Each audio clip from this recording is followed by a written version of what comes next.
Hey guys, how are you? Oh my god, it's been so long that I just stand and talk to you. How are you doing?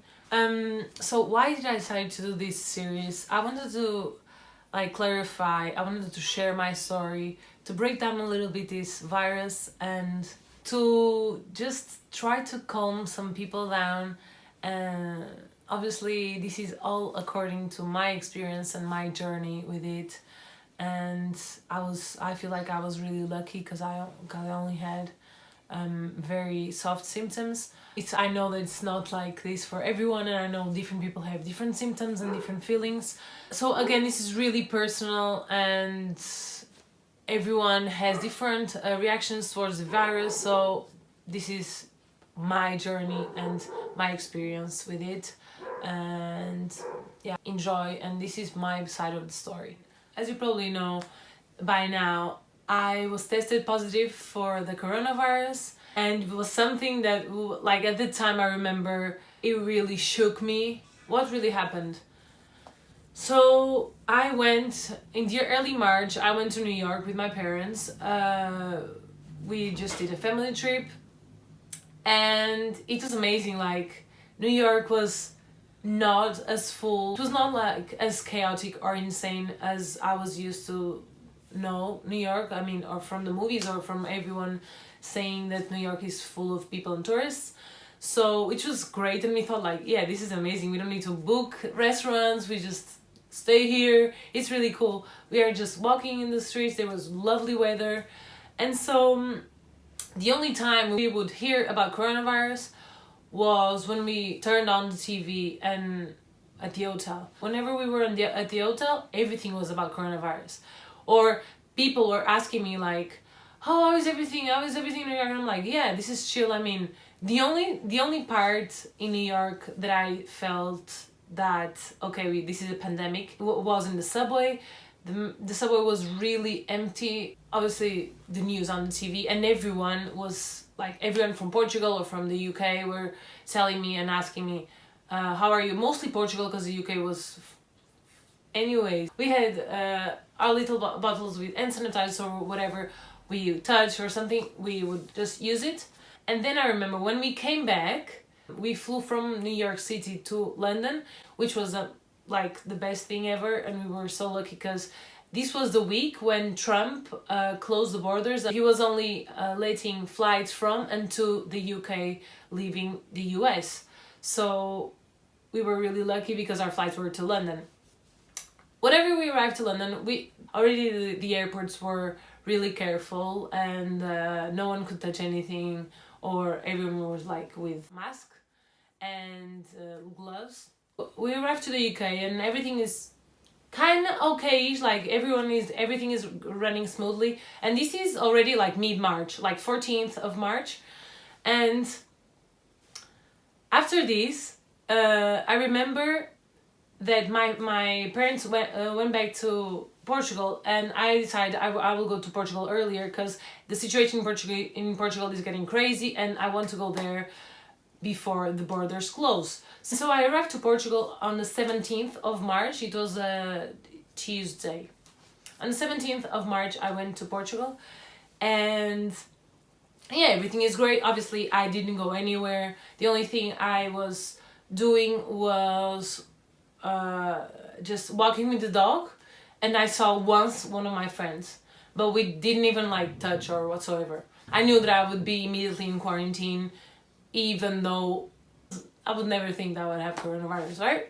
And then one of my friends calls me in that same week, and she says, "Okay, Leo, I came back to my country and I started not feeling taste and smell, so I lost all these senses, so I did a test." And I said, "Oh, okay." At the first time, this was the first great shock, as in, okay, someone I know did the test. Okay, this is starting to be around my area, my beloved ones. 2 days later, she calls me and says, "Leo, I'm positive." And I'm like, shit. Immediately I started to think, okay, I was with her before I came to Portugal, And then I said, okay, I need to call the hotline. And they told me, okay, so where are you traveling? Did you travel? And where did you travel to? For how long? How many people were with you? Did you have any contact with a positive person? And then I replied to all the answers, obviously, and I said yes.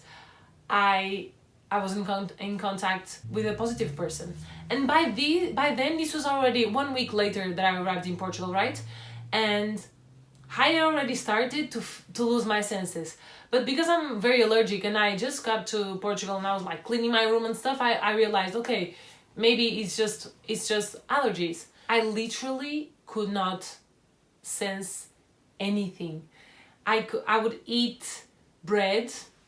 It tastes like candle. It tastes nothing. I could understand textures, and I could maybe understand like if it's sweet or savory. And the same with the smell. I remember my mom once cooked like a curry, and you know, this intense curry, and I was like, oh, this is really good. Is this with soy sauce? And my brother went like, this is curry. I was like, okay.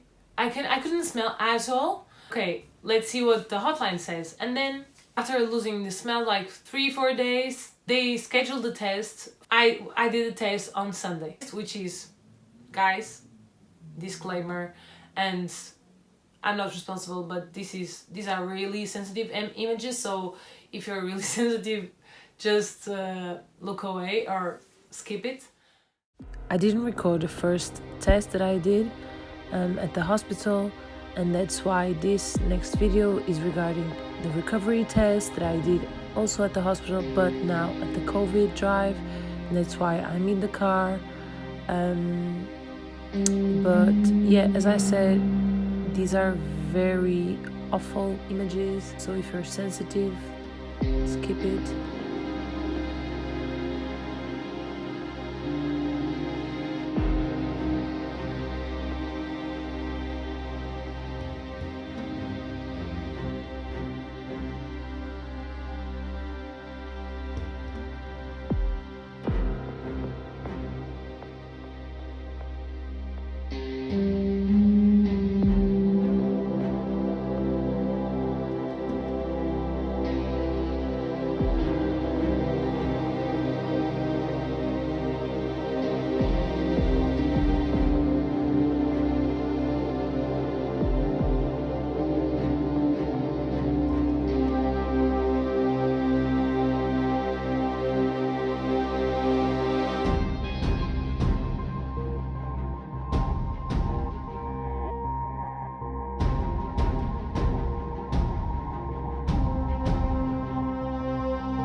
You can breathe now. So where was I? Back to the story. I have no words for this test, really. So we did the test, and they said if it's negative we will text you, if it's positive we will call you. And 2 days later, so around 29th or 30th of March, someone calls me with like a private number, no caller ID number. So they called me and they tell me, you have coronavirus, you are positive.